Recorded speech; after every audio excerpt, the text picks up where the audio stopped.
Scene 1, The Great Hall of Monk's Well Manor, late after noon.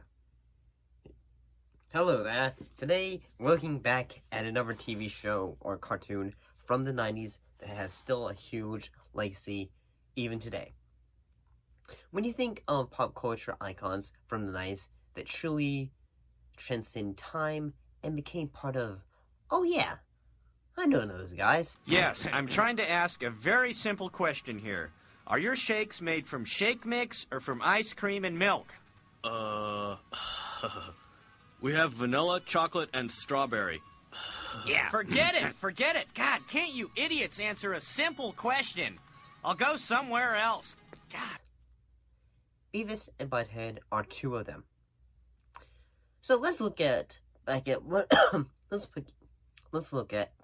what made these two such icons, ranging from what made the show memorable. Ah! He's trying to touch my wiener! Let go, pervert! What the hell are you doing? This is my class! I do the ass kicking around here! Wait your turn, jarhead! Ah! You just made a fatal mistake, Mr. Candy Ass! I hope you know something about hand-to-hand combat! Oh, you're going down, soldier boy. To start off, the show was created by Mike Judge and who voiced the title characters. The show first got its characters introduced in the short film Frog Baseball, which is about two boys trying to hit a frog with a baseball bat. Yes! That was cool.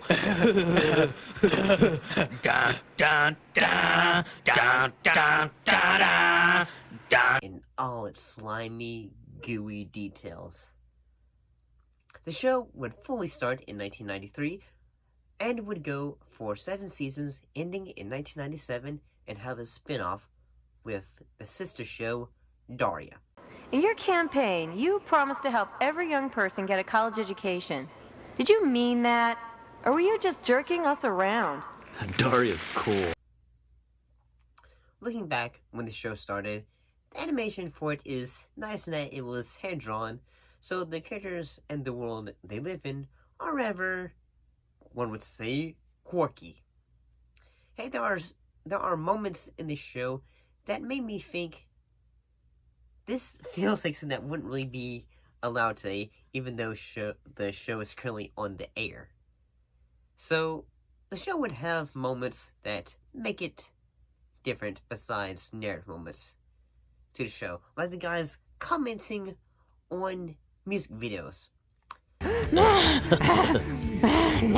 I think that the problem with this video is that it is highly derivative of many popular bands within the genre.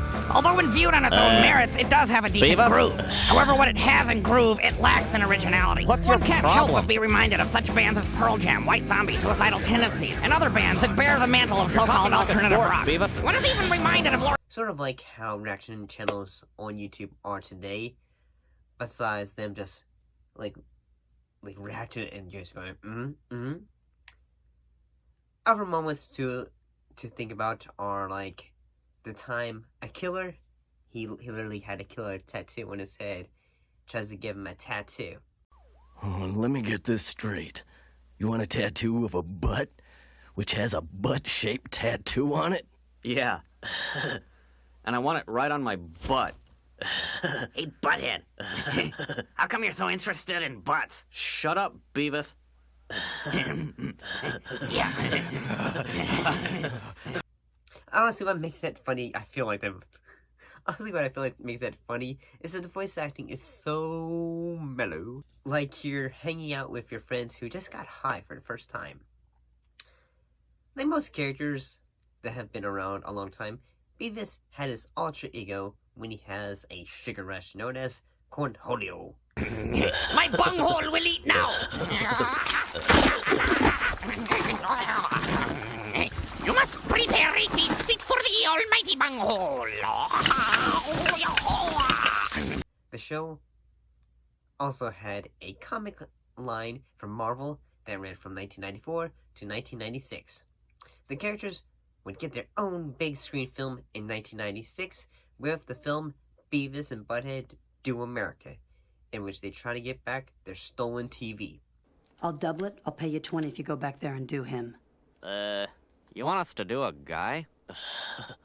No way. I don't know, Butthead, that is a lot of money. Maybe if we close our eyes and pretend he's a chick.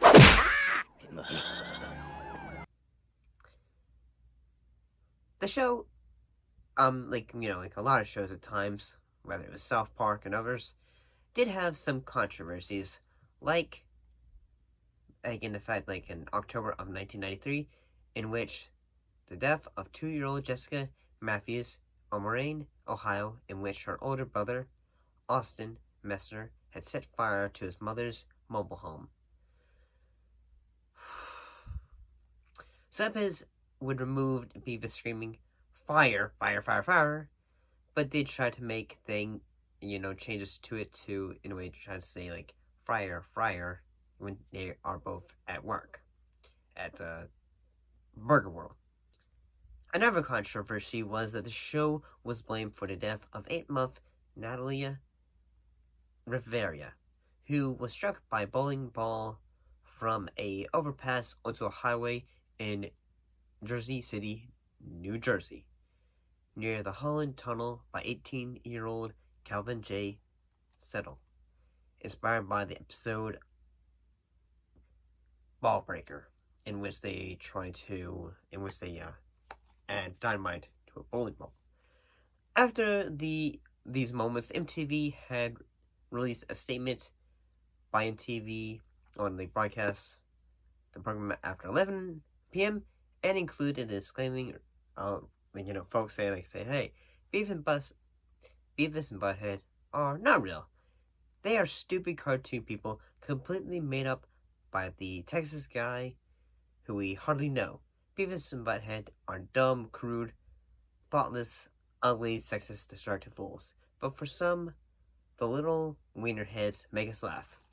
But it was later changed to saying Beavis and Butthead are not role models. They're not even human. They're cartoons. Some of the things they would do would cause a person to get hurt, expelled, arrested, possibly deported. To put it another way, don't try this at home. Are you here to sell sperm?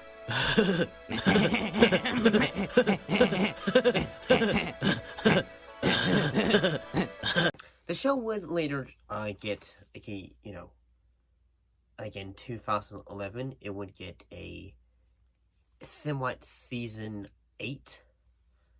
And later, like a few years by now, in 2022, the show would get a reboot on Paramount Plus, which was basically, having the opportunity to say, hey, we're going to make jokes with these characters and for a more modern audience.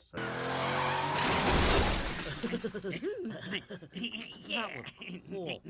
Don't move! Sir, maybe you didn't know, but we have white privilege. Get your hands where I can see them! I think the problem is you're just uneducated. Yeah, we're gonna get jobs on Wall Street. You guys know where that is? Hey, cut it out! Our dads are powerful. They did not die of syphilis. Hey, Beavis was driving. Like I say, hey, we're going to talk about modern topics, I guess. But,